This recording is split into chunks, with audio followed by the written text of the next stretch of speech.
ನಮಸ್ಕಾರ, ಭೀಷ್ಮ ನ್ಯೂಸ್ ಕನ್ನಡಕ್ಕೆ ಸ್ವಾಗತ. ಇಂದು ನಾವು ದಾವಣಗೆರೆ ಜಿಲ್ಲೆಯ ದಕ್ಷಿಣ ವಿಧಾನಸಭಾ ಕ್ಷೇತ್ರದ ಬಗ್ಗೆ ಇವತ್ತು ಚರ್ಚೆಯನ್ನ ಮಾಡ್ತಾ ಇದ್ದೀವಿ. ಏನಪ್ಪಾ ಅಂದ್ರೆ ಇದು ಒಂದು ರೀತಿಯಲ್ಲಿ ಬಿಗ್ ಟ್ವಿಸ್ಟ್. ಈ ಒಂದು ಸಮರ ಯಾರ ಪಾಲಾಗುತ್ತೆ? ಇದು ಕಾಂಗ್ರೆಸ್ಸಿನ ಭದ್ರಕೋಟೆ. ಸುಮಾರು ವರ್ಷಗಳಿಂದ ಈ ಒಂದು ಭದ್ರಕೋಟೆಯನ್ನ ಯಾರು ಕೂಡ ಅಲ್ಲಾಡ್ಸಕ್ಕಾಗಿಲ್ಲ. ಅಷ್ಟೊಂದು ಭದ್ರವಾದ ಕೋಟೆ ಇದು. ಕಾಂಗ್ರೆಸ್ಸಿನ ಭದ್ರಕೋಟೆ ಆಗಿರೋದ್ರಿಂದ ಇಲ್ಲಿ ಈ ಒಂದು ಕಾಂಗ್ರೆಸ್ಸಿನ ಭದ್ರಕೋಟೆಯನ್ನ ಛಿದ್ರಗೊಳಿಸ್ತಾರ ಬಿಜೆಪಿ. ಇಲ್ಲಿ ಏನಪ್ಪಾ ಅಂದ್ರೆ 1957ರಲ್ಲಿ ವಿಧಾನಸಭಾ ಕ್ಷೇತ್ರವಾಗಿ ಆಯ್ಕೆಯಾಯ್ತು. ಇಲ್ಲಿ 1957ರಲ್ಲಿ KT ಜಂಬಣ್ಣನವರು TSP ಪಕ್ಷದ ವತಿಯಿಂದ ಇಲ್ಲಿ ಜಯವನ್ನ ಸಾಧಿಸಿದ್ರು. ಅದಾದ ಮೇಲೆ 1962ರಲ್ಲಿ ಕೊಂಡಜ್ಜಿಯ ಬಸಪ್ಪನವರು ಕಾಂಗ್ರೆಸ್ ಪಕ್ಷದಿಂದ ಸ್ಪರ್ಧಿಸಿ ಇಲ್ಲಿ ಜಯವನ್ನ ಗಳಿಸಿದ್ರೆ 1967ರಲ್ಲಿ ಕೆ ಬಸಪ್ಪನವರು ಕೂಡ ಕಾಂಗ್ರೆಸ್ ಪಕ್ಷದಿಂದ ನಿಂತು ಇಲ್ಲಿ ವಿಜಯವನ್ನ ಸಾಧಿಸ್ತಾರೆ. ಅದಾದ ಮೇಲೆ 1972ರಲ್ಲಿ ಸಿ ನಾಗಮ್ಮ ಕೇಶವಮೂರ್ತಿ ಅವರು ಕೂಡ ಇಲ್ಲಿ ಕಾಂಗ್ರೆಸ್ ಪಕ್ಷದಿಂದ ಸ್ಪರ್ಧಿಸಿ ಇಲ್ಲಿ ಜಯವನ್ನ ಸಾಧಿಸ್ತಾರೆ. ಅದಾದ ಮೇಲೆ 1978ರಲ್ಲಿ ಪಂಪಾಪತಿಯವರು CPI ಪಕ್ಷದ ವತಿಯಿಂದ ಇಲ್ಲಿ ಜಯವನ್ನ ಸಾಧಿಸ್ತಾ ಇದ್ದಾರೆ. ಅಲ್ಲಿಂದ ಅವರು ಸತತವಾಗಿ 3 ಬಾರಿ ಇಲ್ಲಿ ಜಯವನ್ನ 1983ರಲ್ಲಿ ಪಂಪಾಪತಿಯವರೇ ಮತ್ತೆ ಅಧಿಕಾರವನ್ನು CPI ಪಕ್ಷದ ವತಿಯಿಂದ ತೆಕ್ಕೊಂತಾರೆ. ಅದಾದ್ಮೇಲೆ 1985ರಲ್ಲಿ ಕೂಡ ಪಂಪಾಪತಿಯವರೇ CPI ಪಕ್ಷದ ವತಿಯಿಂದ ಜಯವನ್ನು ಸಾಧಿಸುತ್ತಾರೆ. ಅದಾದ ಮೇಲೆ 1989ರಲ್ಲಿ ಮೋತಿ ವೀರಣ್ಣನವರು ಕಾಂಗ್ರೆಸ್ ಪಕ್ಷದಿಂದ ಇಲ್ಲಿ ಸ್ಪರ್ಧಿಸಿ ಇಲ್ಲಿ ಜಯವನ್ನ ಸಾಧಿಸ್ತಿದ್ದಾರೆ. ಅದಾದ್ಮೇಲೆ 1994ರಲ್ಲಿ ಶಾಮನೂರು ಶಿವಶಂಕರಪ್ಪನವರು ಕಾಂಗ್ರೆಸ್ ಪಕ್ಷದಿಂದ ಜಯವನ್ನ ಸಾಧಿಸ್ತಿದ್ದಾರೆ. ಅದಾದ ಮೇಲೆ 1999ರಲ್ಲಿ SS ಮಲ್ಲಿಕಾರ್ಜುನಪ್ಪನವರು ಕಾಂಗ್ರೆಸ್ ಪಕ್ಷದಿಂದ ಜಯವನ್ನ ಬಾರಿಸ್ತಾರೆ. ಅದಾದ್ಮೇಲೆ 2004ರಲ್ಲಿ ಶಾಮನೂರು ಶಿವಶಂಕರಪ್ಪನವರು ಮತ್ತೆ ಕಾಂಗ್ರೆಸ್ ಪಕ್ಷದಿಂದ ಜಯವನ್ನ ಸಾಧಿಸ್ತಿದ್ದಾರೆ. ಅದಾದ್ಮೇಲೆ ದಕ್ಷಿಣ ಕ್ಷೇತ್ರ ವಿಂಗಡಣೆಯಾಗಿ ದಕ್ಷಿಣ ಕ್ಷೇತ್ರವಾದಾಗ ಇಲ್ಲಿ ದಕ್ಷಿಣ ಕ್ಷೇತ್ರದಿಂದ 2008ರಲ್ಲಿ ಶಾಮನೂರು ಶಿವಶಂಕರಪ್ಪನವರು ಕಾಂಗ್ರೆಸ್ ಪಕ್ಷದಿಂದ ಜಯಬೇರಿಯನ್ನ ಬಾರಿಸುತ್ತಾರೆ. ಅದಾದ ಮೇಲೆ 2013ರಲ್ಲಿ ಕೂಡ ಶಾಮನೂರು ಶಿವಶಂಕರಪ್ಪನವರೇ ಇಲ್ಲಿ ಕಾಂಗ್ರೆಸ್ ಪಕ್ಷದಿಂದ ಜಯಬೇರಿಯಾಗಿರ್ತಾರೆ. ಆಮೇಲೆ 2019ರಲ್ಲೂ ಕೂಡ ಶಾಮನೂರು ಶಿವಶಂಕರಪ್ಪನವರು ಕಾಂಗ್ರೆಸ್ ಪಕ್ಷದಿಂದ ಜಯವನ್ನ ಸಾಧಿಸುತ್ತಾರೆ. ಅದಾದ ಮೇಲೆ 2023ರಲ್ಲೂ ಕೂಡ ಕಾಂಗ್ರೆಸ್ ಪಕ್ಷದಿಂದ ಜಯಬೇರಿಯನ್ನ ಸಾಧಿಸಿರ್ತಾರೆ. ಇಲ್ಲಿ ಜಯವನ್ನ ಸಾಧಿಸಿರ್ತಾರೆ.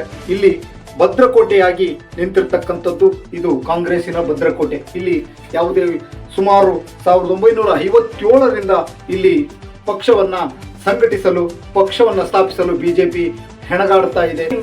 ಗುರಿಯಾಳಾಗಿರ್ತಕ್ಕಂಥ ಶ್ರೀನಿವಾಸ್ ದಾಸ್ಕರಿಯಪ್ಪನವರು ಎಲ್ಲರ ಮನದಲ್ಲಿ ಒಂದು ರೀತಿಯಲ್ಲಿ ನಗುವಿನ ವಾತಾವರಣವನ್ನ ತುಂಬಿದಂಥವನು, ಎಲ್ಲರ ಮನಸ್ಸಿನಲ್ಲಿ ಮನೆ ಮಾಡಿದಂಥವನು, ಎಲ್ಲರಿಗೂ ಪರಿಚಿತನಾಗಿರ್ತಕ್ಕಂಥ ಎಲ್ಲರ ಮನೆ ಮಗನಾಗಿರ್ತಕ್ಕಂಥ ಶ್ರೀನಿವಾಸ್ ದಾಸ್ಕರಿಯಪ್ಪನವರು ಇಲ್ಲಿ ವಿಜಯವನ್ನ ಸಾಧಿಸ್ತಾರ.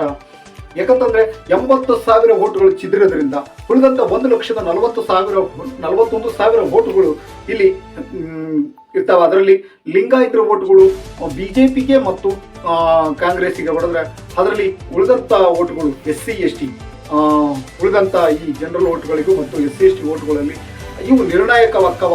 ಯಾವ ರೀತಿ ನಿರ್ಣಾಯಕಕ್ಕವ ಅಂದ್ರೆ SC/ST ವೋಟ್ಗಳು ಯಾವ ಕಡೆಗೆ ಹೆಚ್ಚಿನ ಒಲವನ್ನ ಕೊಡ್ತವೆ ಆಗ ಅದು ನಿರ್ಣಾಯಕ ಆಗುತ್ತೆ ಅನ್ನೋದು ಒಂದು ವಾದ. ಯಾಕಪ್ಪ ಅಂತಂದ್ರೆ ಇಲ್ಲಿ 80,000 ಮತಗಳನ್ನು ಹೊಂದಿರತಕ್ಕಂಥ ಮುಸ್ಲಿಮ್ಸ್ ಓಟು ಕಾಂಗ್ರೆಸ್ಸಿಗೆ ಅಲ್ಪ ಓಟು ಬಿದ್ದರೆ ಇನ್ನು ಉಳಿದಂತ ಓಟುಗಳು ಕಾಂಗ್ರೆಸ್ಸಿನಲ್ಲಿರ್ತಕ್ಕಂಥ ಏನ್ ಬಂಡಾಯವಾಗಿ ನಿಂತಿರ್ತಕ್ಕಂಥ 2 ಕ್ಯಾಂಡಿಡೇಟ್ಗಳಿಗೆ ಈ ಓಟು ಹೋಗುತ್ತೆ.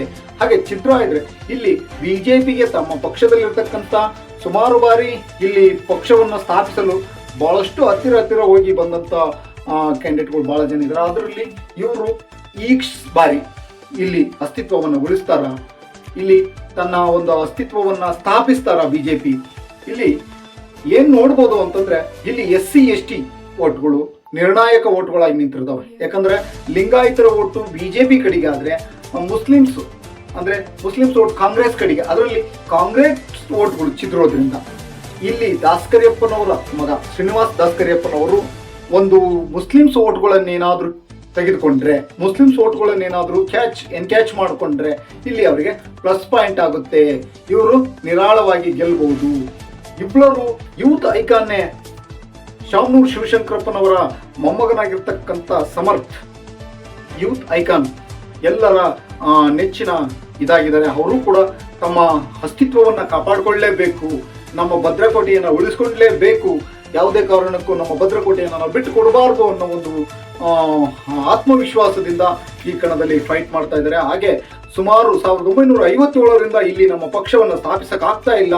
ನಾವೇನಾದ್ರೂ ಮಾಡಿ ಈ ಬಾರಿ ಆದ್ರೂ ಉಪಚುನಾವಣೆಯಲ್ಲಿ ಆದ್ರೂ ಕೂಡ ನಾವು ಈ ಒಂದು ಭದ್ರಕೋಟೆಯನ್ನ ಛಿದ್ರ ಮಾಡಲೇಬೇಕು ಅಂತೇಳಿ ಕಾಂಗ್ರೆಸ್ ಪಕ್ಷವನ್ನು ಒಂದು ಹಿಂದಿಕ್ಕಿ ಬಿಜೆಪಿ ತನ್ನ ಅಸ್ತಿತ್ವವನ್ನು ಉಳಿಸ್ಕೊಳ್ಳುತ್ತಾ ಅನ್ನೋದನ್ನೇ ಇಲ್ಲಿ ನೀವು ನೋಡಬೇಕಾದ ಪ್ರಶ್ನೆ. ಇವತ್ತು ಈ ಒಂದು ಭದ್ರಕೋಟೆ ಛಿದ್ರಗೊಳ್ಳುತ್ತಾ ಅಥವಾ ಹಾಗೆ ಗಟ್ಟಿಯಾಗಿ ನಿಲ್ಲುತ್ತಾ ಕಾದು ನೋಡಬೇಕಾಗಿದೆ. ಮತ್ತಷ್ಟು ಸುದ್ದಿ ಹಾಗೂ ವಿಶ್ಲೇಷಣೆಗಳಿಗಾಗಿ ಭೀಷ್ಮ ನ್ಯೂಸ್ ಕನ್ನಡ ವೀಕ್ಷಿಸುತ್ತಿರಿ.